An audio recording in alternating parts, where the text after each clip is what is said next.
Thank you. Hi, everyone. Thank you, G. Mind the clicker here. So, yeah, it's a real honor to be here. It's Confluent, our first time in Korea. Fantastic to see how much Kafka is being used here and how advanced the community is. So it's a very exciting time to join you. Really, when talking about anything, I like to start with why. And why Confluent exists is the thing I kind of want to set as a preface for this conversation. So we talk about a streaming maturity curve when we talk to our customers and prospects. And we like to start with the end in mind when we work with our customers. And the end is really when they are an event-driven business, operating in real time, and all of the use cases that they have within their business that should be real time are, right? So the question is, how do you get there? It's not an easy road, and many of you have been evolving with Kafka for a while now at different stages of this journey, from awareness, some people are learning about it for the first time, running a pilot, to running a specific real-time first use case pilot, to doing some integration work, maybe replacing a message queue that's not performing the way they want it to building contextual event streaming applications and starting to use stream processing. And then when these things start happening across the enterprise, then as awareness grows, all sorts of use cases come across, and you need to think about how do we operate this as a platform. And the final stage as a central nervous system that the organization is running off of, is their main conduit for data and experiences for all touch points across their organization. So this is not an easy process, and Confluent exists to help customers do this successfully by making sure they don't make the mistakes, that they have the tools, that they have the best practices to make sure they maximize their return on investment, and they do this as fast and as economically as they possibly can. So a little bit about the company now. The three people on your left here are the founders of Confluent. They worked at LinkedIn together on a project. They had a lot of data, and they needed to move it fast, and they had a lot of different systems at LinkedIn. They went to the market. There was no technology at that time that could satisfy the demands that LinkedIn had as business. So they developed Kafka. Not long after, they open sourced Kafka, and this project has been extremely successful, as we all know, and they left LinkedIn to form Confluent to help enterprises use the technology. So we're still a private company, backed by some leading venture capitalists, who all kind of say Confluent is the fastest growing SaaS business they've ever seen, and this is the biggest VCs in Silicon Valley. So it's quite an exciting company. We're just turned, we'll hit 1,000 staff in the next month or so, and we're just 5 years old. So, and very excited to be in APAC. We launched in APAC 18 months ago out of Sydney. We're now building a large business in Singapore. And I think it won't be too long in the near future, we're operating in Korea. Congratulations to Peter, by the way. When we learned about what's happening in Korea, and there's 2,500 people, on this Facebook group, it is in parity to the largest groups, or even larger than we have anywhere else in the world. So Korea is really an advanced community for Kafka. So congratulations, Peter, and thank you. So today I'm going to just talk a little bit about some of our customers and their use cases, a bit about the platform, and cloud and some other services that we offer. Today, I was invited to give an introduction to Confluent. As I said, it's the first time we are here, so just kind of letting you know who we are and what we do. So, leading digital natives have adopted Kafka by default, and Lyft is one of those. So the why do we need Kafka? Well, I want to know when my driver is going to arrive in real time, right? That type of use case. We know similar ride-sharing businesses in Korea also use this technology.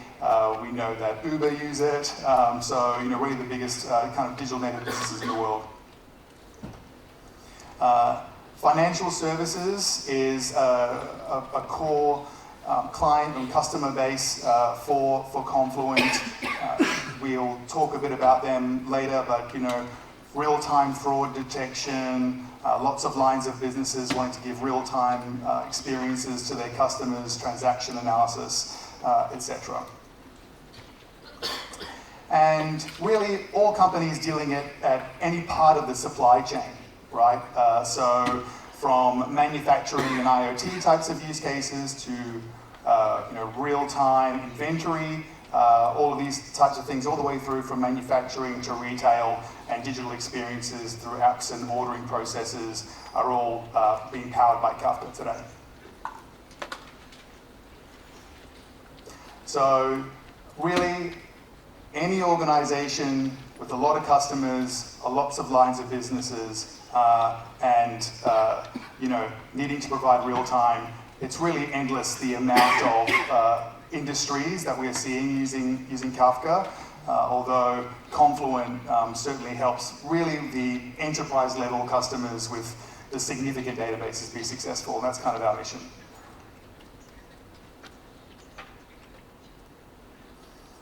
So what happens when we usually go into an enterprise is that we find a scenario like this, when we kind of do a whiteboard and we ask a company about, hey, what have you got in your ecosystem? So what are your lines of businesses, what you do? What kind of data stores do you have for those lines of businesses? What sort of share, which ones do they share? Which ones do they not share? What type of infrastructure do they have? They usually have some on-premise, they've got some self-managed, they've got some private cloud, they've got some public cloud. And then when we draw it out, we end up with our spaghetti diagram, which we call it, or noodle diagram I call it, and it's quite a mess, right? So our vision is to, with all sorts of different integration, ETL, message queues, going everywhere, and what happens, these companies are telling us the same thing. They are no longer able to meet the demands of their business to bring real-time capability to their organization because of their underlying integration infrastructure, right? Their ability to access data in different places the way they need to access it. So what we try to do as an organization is help them on the path to really liberate that data. I mean, this is a very clean diagram for obvious reasons, right? But this is the goal, that really Kafka becomes the core of their integration layer within their business and enables real-time capabilities that enhance their ability to compete in a real-time world. So every software company has a platform diagram like this, right? Although, just to explain it a little bit, and this is where it sits now, and it's evolving quickly, like no other company I've been in fact. So in the black, we talk about, this diagram represents Apache Kafka. So this is the open source Apache Kafka. Confluent builds a streaming platform on top of that. So we add open source capability and we provide that to the open source community for use. Things like KSQL and connectors. Mark will talk about those capabilities later in his talks. And then we also have some Confluent IP, which is not open source, but really truly targeted at the enterprise. So, security plugins, control center like management tools, operators to deploy via Kubernetes, data balances, disaster recovery tools, and access control. And there's a long pipeline of this type of enterprise-grade capability that we'll continue to bring to our customers as Confluent IP. Confluent does have 12 core Kafka committers, so we make a significant contribution to open source Kafka, and we'll always continue to do so.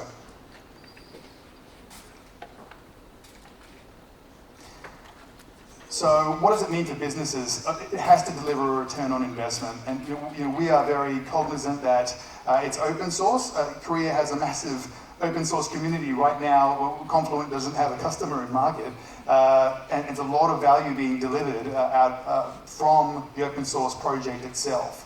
So when you're a company like Confluent and you have to help customers be successful, you have to deliver value, and a significant amount of value for them to choose us rather than choosing open source, right? That's always the question, it's always the discussion when we talk to customers, is how do we deliver value and move the needle for you that makes sense. So our customers, on average, expect an ROI of 201%. It's been validated by Forrester. They basically get to market faster and easier, right? And if we didn't do that well, we wouldn't be growing at the pace that we are today. So, being an open source company, people want freedom of choice in the way they actually deploy their applications. We support two major platforms. One is the Confluent platform, which is self-managed, that you can deploy on VM and Kubernetes or private cloud or all those types of methods. And we also offer a fully managed, effectively serverless Confluent Cloud platform, which we released just over a year ago and is now the biggest deployment of Kafka globally. It all runs on all major public cloud providers. So what does it give you? Mission critical reliability, right? It's a full streaming platform, and we give you freedom of choice in the platform. So you can deploy it where you want to be. Today I want to talk a little bit more about Confluent Cloud. That's becoming our native, where we're doing a lot of our R&D right now, and it's a big growth engine for the business, a lot of where our focus goes. Although deployment of our customers is still very much a mix between cloud and on-premise. So let's talk a little bit about each of these things, right? So enterprise-grade security, we've got every kind of certification of GDPR and HIPAA and all those very strenuous certifications. So the thing is, it's very locked down and secure. So we can pretty much pass any type of audit engagement. We work a lot in financial services who are adopting Confluent Cloud as well. So they've got strenuous conditions for us to meet. Extremely high performance. A couple of things here. A lot of our customers have, when they need to move quickly, deploying a platform is a time-consuming process. We can get clients up and running in 3 days with unlimited throughput, infinite retention. So it's quite, it takes a lot of the burden off internal IT departments to really get the real-time benefits from Kafka. Very high availability with multi-zone replication, and we can also do VPC peering as well. So really, why does it matter to have this Kafka expertise? Really, when it comes to capacity planning that allows you to limit the risks of data loss and latency, there's a lot that a Kafka implementation covers, and to have all of that covered by a partner who actually puts this in as a playbook, it can accelerate the success and the business outcomes for customers. Then there's a question of what does actually fully managed mean. So there's a lot of vendors now operating who are offering, Kafka as a service or infrastructure. Generally, it's infrastructure as a service, right? So it's patching and maybe some upgrades. But what our platform as a service offers is real dedicated engineers who understand Kafka, who can truly fix Kafka bugs, right? Who can really help you scale Kafka and understand what your future needs are going to be, and really make it a truly performant system, and taking the burden off your organization so you can use best practices, right? So you're not having to learn these things when you come into issues, right? We want to help you meet your potential. So that's a bit about the platform side of things. Lastly, I just kind of wanted to touch on what our kind of people will do for you. So really, it's about operations, right? And operating on an enterprise scale. So there's a lot of, our customers are subscribers. They take an annual subscription with us for the cloud or for the platform. That will include access to the platform and technology itself, but also to our people and our support people who will effectively help you plan your deployment and upgrades and those type of things, not just look after you when you have a critical issue. Of course, we'll do break fix support as well, but you're generally getting the most extensive best practice support available on the global market. We also have a professional services team, so we do on-premise engagements, we do application architecture, so applications are built to scale. We help with deployment engagements, those type of things. We work very closely with partners, so we're building a partner community here, and thank you to our partners here today. But that's something that's really crucial. Confluent's not really our professional services team is there to augment the success that our customers achieve directly with partners. We also do remote engagements, things like hybrid data center deployments, multi-tenancy, those type of things as well. And we have those in region. We don't have any Koreans in the team yet, unfortunately, but we're working on that. And so we also have a training program. Our partners deliver our training program as well. And so that we've built basically a best practices training and certification. Some of it can be done online as well, but we encourage customers and partners alike to undertake the developer and operator training streams. We also have stream processing training as well, and including advanced stream processing. So really, that's the suite of services we offer: the platform, the cloud, PS, training, and enterprise support, and that pretty much encapsulates what our services, our offering is around Kafka. So I just wanted to kind of finish off now. We actually just created like an MVP program. So that's kind of just to encourage more collaboration between Kafka, the global Kafka community, I should say. So if you do know any leaders in the Kafka community here, please do nominate them to be MVPs, and that'll be great. And so we're hugely supportive. I think you'll see us here a lot going forward. And yeah, thank you very much. I'll finish off there.